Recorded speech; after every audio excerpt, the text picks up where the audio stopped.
ಸುದ್ದಿಗಾಗಿ ನೋಡ್ತಾ ಇರಿ ಧಾರವಾಡ ನ್ಯೂಸ್.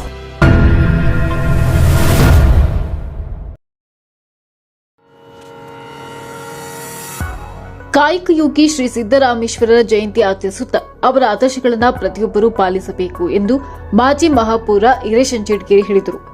ಅವರು ಎತ್ತಿನಗುಡ್ಡದಲ್ಲಿ ಹಮ್ಮಿಕೊಂಡಿದ್ದ ಶಿವಯೋಗಿ ಶ್ರೀ ಸಿದ್ದರಾಮೇಶ್ವರ ಜಯಂತಿ ಕಾರ್ಯಕ್ರಮದಲ್ಲಿ ಸಿದ್ದರಾಮೇಶ್ವರರ ಪ್ರತಿಮೆಗೆ ಪುಷ್ಪ ನಮನಗಳನ್ನು ಸಲ್ಲಿಸಿ ನಾಡಿನ ಜನತೆಗೆ ಒಳಿತಾಗಲಿ ಎಂದು ಪ್ರಾರ್ಥಿಸಿ ಶ್ರೀ ಗುರು ಸಿದ್ದರಾಮೇಶ್ವರ ಜಯಂತಿ ಶುಭಾಶಯಗಳನ್ನು ಕೋರಿ ಮಾತನಾಡುತ್ತಾ 12ನೇ ಶತಮಾನದ ಬಸವಣ್ಣನವರ ಸಮಕಾಲೀನವರಾದ ಶ್ರೀ ಸಿದ್ದರಾಮೇಶ್ವರರು ವಚನ ಸಾಹಿತ್ಯದಲ್ಲಿ ಅದ್ಭುತ ಸಾಧನೆ ಮಾಡಿದವರು.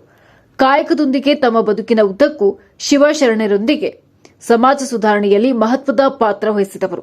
ಬಸವಣ್ಣನವರ ಅನುಭವ ಮಂಟಪದಲ್ಲಿ ಶೂನ್ಯ ಪೀಠದ ಅಧ್ಯಕ್ಷರಾಗಿದ್ದವರು. ಭೋವಿ ವಡ್ರ ಸಮಾಜದ ಗುರುಗಳಾದ ಶ್ರೀ ಸಿದ್ದರಾಮೇಶ್ವರ ಜಯಂತಿಯನ್ನ ಪ್ರತಿ ವರ್ಷ ಅರ್ಥಪೂರ್ಣವಾಗಿ ಆಚರಿಸುತ್ತಿರುವ ಎತ್ತಿನಗುಡ್ಡದ ಸಮಾಜದವರಿಗೆ ಅಭಿನಂದನೆ ಸಲ್ಲಿಸಿದರು. ಇನ್ನು ಈ ವೇಳೆ ಮಾಜಿ ಮಹಾಪೌರರನ್ನ ಆತ್ಮೀಯವಾಗಿ ಸನ್ಮಾನಿಸಿ ಅಭಿನಂದಿಸಲಾಯಿತು.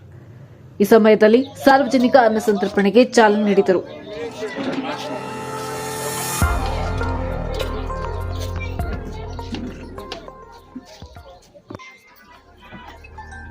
ಶ್ರೀ ಗುರು ಸಿದ್ದರಾಮೇಶ್ವರ ಜಯಂತಿಯ ಶುಭಾಶಯಗಳನ್ನು ಸೇರ್ತಾ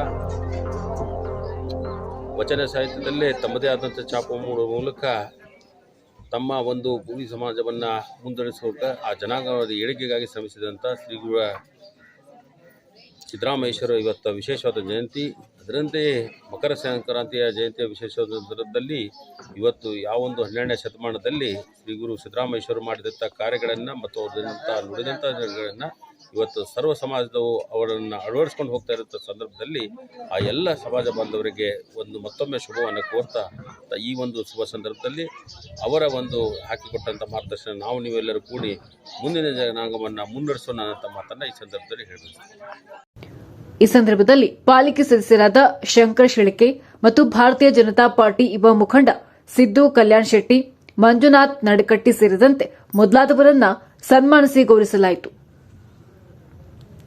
ಈ ಸಮಾರಂಭದಲ್ಲಿ ಬಸವರಾಜು ರುದ್ರಾಪುರ್, ನಿಂಗಪ್ಪ ಮಾದೇವಪ್ಪ ತೇಗೂರ್, ಬಸಪ್ಪ ರುದ್ರಪುರ್, ಬಸವರಾಜ್ ಆನೆಗುಂದಿ, ರಾಜು ರುದ್ರಾಪುರ್, ಮಂಜುನಾಥ್ ಹಿರೇಮನಿ, ಶ್ರೀನಿವಾಸ್ ಅವರೊಳ್ಳಿ, ತಿಪ್ಪಣ್ಣ ಬಂಡಿವಡ್ಡರ್, ಲಕ್ಷ್ಮಣ್ ಗರಗ್, ರಾಮಣ್ಣ ರುದ್ರಪುರ್, ಹನುಮಂತ್ ರುದ್ರಾಪುರ್, ಹನುಮಂತ್ ಬಂಡಿವಡ್ಡರ್, ತಿಮ್ಮಣ್ಣ ಬಂಡಿವಡ್ಡರ್, ಸಂತೋಷ್ ರುದ್ರಾಪುರ್, ನರಸಪ್ಪ ರುದ್ರಾಪುರ್ ಭಾಗವಹಿಸಿದ್ದರು.